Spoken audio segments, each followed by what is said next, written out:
Друзья, миссия 6, миссия творчества. Этой миссией человек будет искать любовь, комфорт и удовольствие, кайф. Успех заложен от Творца, от Бога дано этим людям.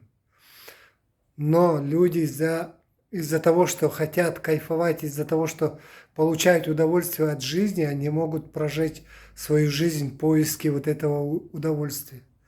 А нужно понять, что им нужно реализоваться через творчество, везде через творчество. Но если вы не туда идете, то у вас будет болеть нога. Бог вам завязывает ноги. Это первый признак того, что вам нужно поменять свое действие, вам нужно начать действовать через творчество. Вам нужно много спать, вам нужно отдыхать через сон. Вам приходит успех. Вот есть такая особенность. Есть такая особенность. И поэтому миссия 6, миссия это когда человек может достичь всего в этой жизни. Так-то.